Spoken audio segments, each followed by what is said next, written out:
Oh yeah.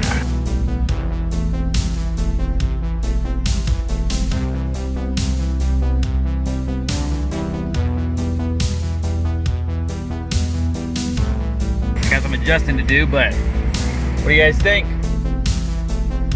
Pretty sweet.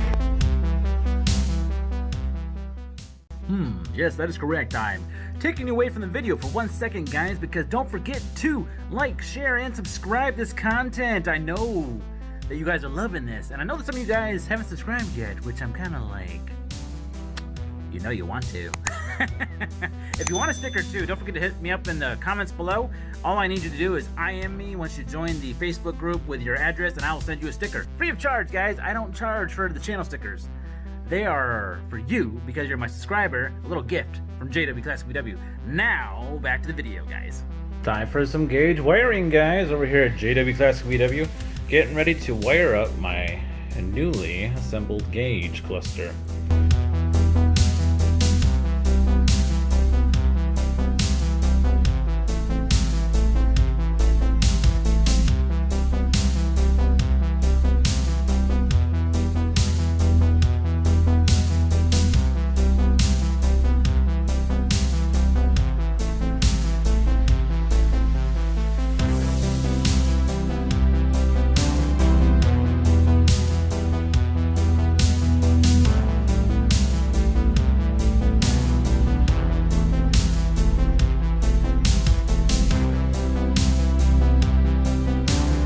That's about it right there. That's gonna work out good.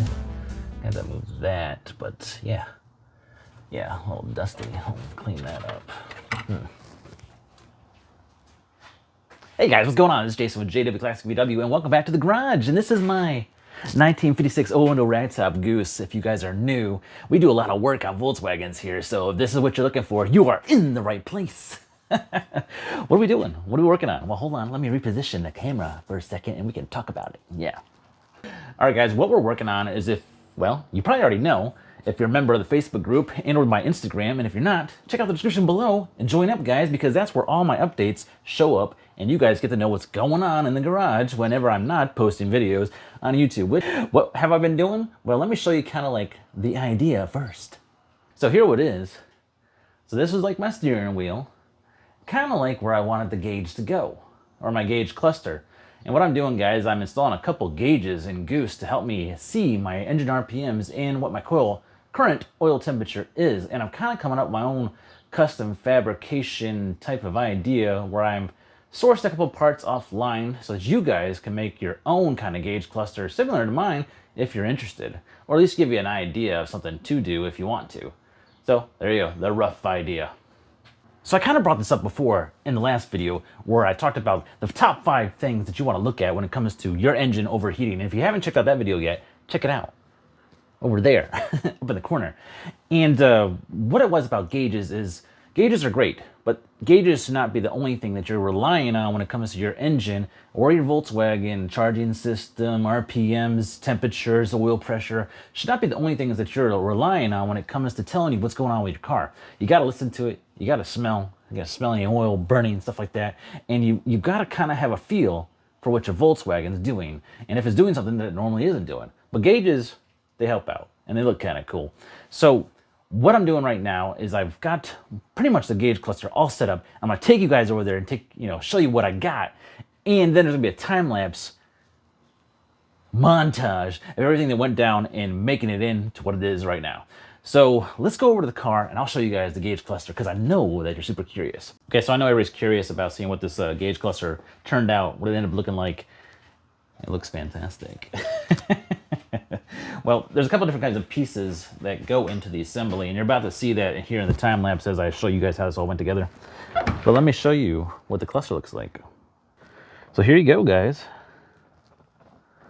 This is it. This is how it's going to be when I'm driving too. Let's see, clears nice and easy. And it sits just right. I really love how it turned out. Plus, you don't have to worry about putting any kind of holes in your dash. I'm gonna go ahead, and the kit that I ordered came with 2 of these, like clamps for clamping to a bar for a LED light bar or something like that. And I'm going to go ahead and work it some and then paint it the same color as the column. So that's still yet to be done. And I'll show you guys that here in a little while. It's really cool with the wires too, because I wired everything internally pretty much so that I could have the least amount of wires coming out the back side of the gauge cluster. And it goes right up into an existing hole for the wires for the turn signals. So that's awesome. Yeah, so check out the description below, guys. I got these pods right here off of eBay to hold the ISP gauges. And this, like I was telling you, will work on any car that has a column. So it's really universal. And it was kind of the idea, the inspiration for this gauge cluster is, I know a lot of us don't want to put holes in our cars. I know that we don't want to do that. I'm going to take you at a wide angle view. Let's see what it looks like. Ooh la la. So pretty. Some of you guys giving me some crap about my wrap. Let me tell you, down here in Texas, when it gets hot and you're driving around and it's sweaty, this wrap is a day saver because your hand doesn't slip on the steering wheel. Then I still gotta hook up my horn. I haven't done that yet. The little bushing that you need to hook up the horn. The gauge cluster. Beautiful. All right, let's talk about some wiring. Let's talk about what's been going on down here. Ooh. Okay, well, my light just started flashing, so this is probably about to die here in a minute. So the wiring loom for the gauge comes out through, like I told you, the existing hole that's up here for the turn signal lights and stuff. So it comes up out of there, comes up to here, and got some heat shrink on here that makes it look nice and pretty. A couple powers. This power right here runs up to the light switch for dimming or turning on the lights to both of the gauges. And then the other power is the reference voltage used on the gauges. Now these two leads right here are the sending units that are going to be installed towards the back. Well, actually one sending unit. The other wire right here I've already kind of messed around with and played with. It's the tack. It goes to the negative side of your coil. And this wire is going to be going to my temperature sender. That'll be at the bottom of the engine on the front side, because well, according to Berg, the best place to put the oil sender is on your front pressure relief valve, because that's the most accurate oil temperatures that you're going to receive from the engine. There's also a ground, because there was a crap load of grounds on these two gauges, and I ran them all to a common ground internally, so that all I had to run was one ground out, and that goes right to here on the back side. Let me show you guys if I can get this back here. Yeah, back there. Very cool. Fairly tidy. I like to keep all my wiring nice and neat. Very cool, very cool, very cool. I like it. What's this extra ground right here? Well, that's for my horn. What this has to do is it dives underneath. There's a little hole underneath here. The horn wire dives underneath there and hooks up to that bush so that it can, whenever you press the horn button, it'll honk. Haven't hooked that up yet. Gonna be working on that pretty soon. But right now, it's time to get to wiring of this other wire for the sending unit for the oil temp, and then I'll be pulling both of these wires up through the car. I have a piece of fiberglass snake that'll help me out with pulling that through, make it fairly easy actually. All right, guys, I'll be back in a little bit with that. For now, I gotta turn on the fan because it's getting warm. See you guys here in a minute with a little bit of update. Yeah.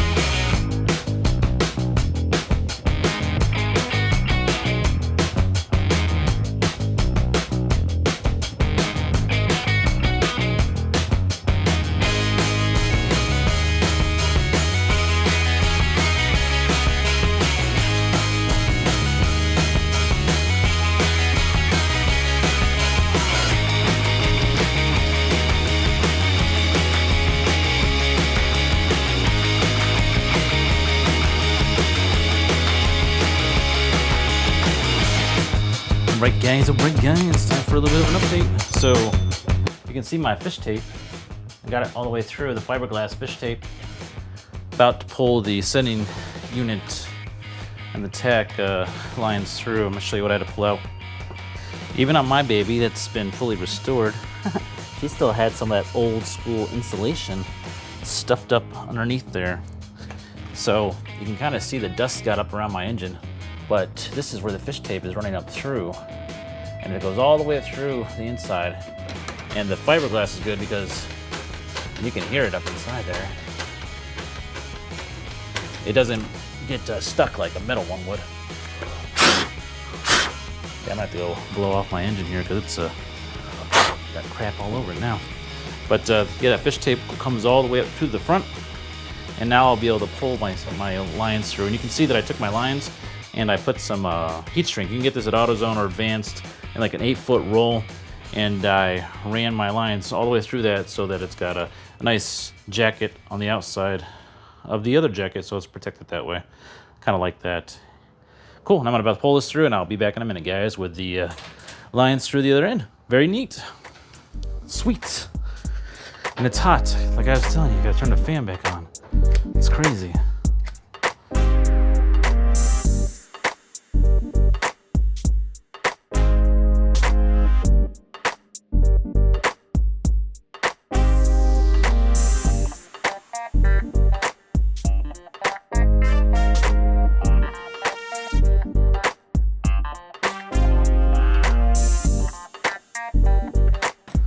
It's also good to know because if you ever have to pull your wiring harness through, it's the same thing you would do for that.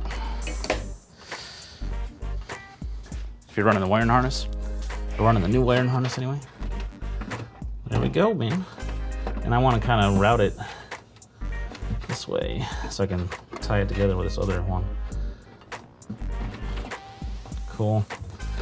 Cool, cool, cool. We're super close to having some gauges. Yeah, man. All right.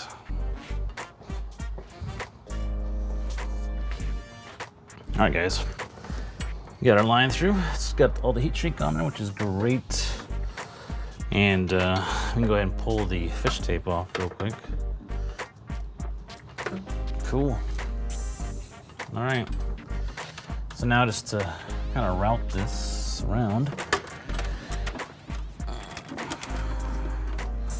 back of the carburetor.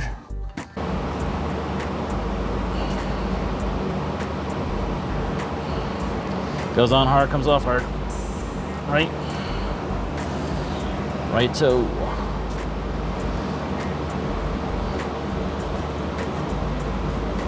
There we go. Good.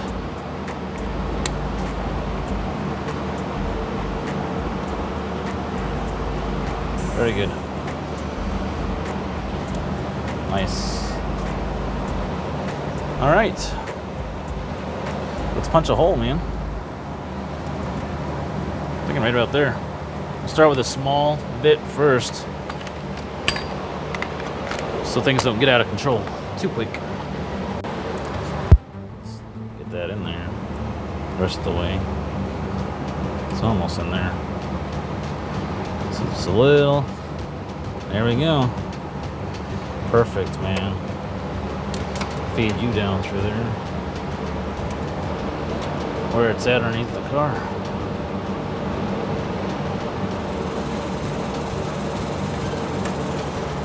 Very cool. I'm gonna get like 5,000 questions about that. I already know it. Well, guy, all the gauges turned out great. She's running awesome. Let me show you real quick what we got going on.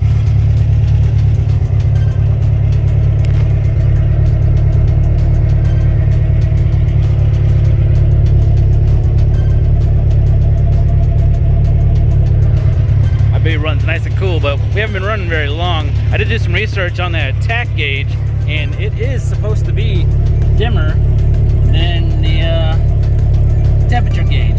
So that's very cool. I love it. I love my new gauges. Turned out great. I love that chrome, man. Kind of matches everything. Still have some plans for the collar around the column itself. Yeah, I'm probably gonna do some extra something to that.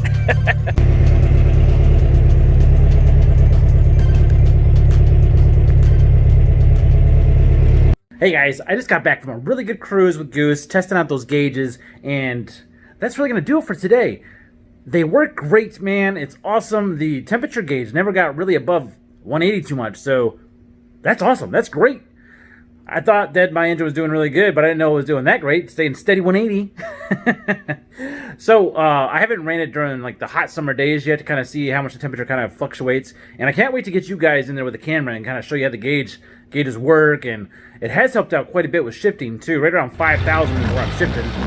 5,000 RPMs. All right. So that's it, guys. Like I was saying, awesome. Love the gauge cluster. Don't forget to check out the description below if you guys want to see where I got that stuff. Some of it was from Amazon, some of it was from eBay, and it's really cool because this is how some of my ideas come together. I find something that will kind of work because I don't have like a CNC shop and I don't have like a machining place nearby, and plus I don't want to pay that kind of money for custom fabrication. So we find what will work, we make it work, and this turned out beautiful. Like I told you, there's going to be a few little things I'm going to do here and there to that collar piece to kind of help it blend in and really top off the install completely. Wiring was pretty simple, nothing too complicated. I kept most of the wiring inside the gauge pods so that my wires coming out wouldn't be like 50 wires coming out of there. But yeah, turned out great. Another great something you guys can do. You know, come up with your own ideas. I'm really curious what you guys think about it. Hit me up in the comments below. I love when you guys comment. And if you have any questions, don't forget, questions down below too. This is Jason with JWClassicVW, guys, and I will see you guys on the next one.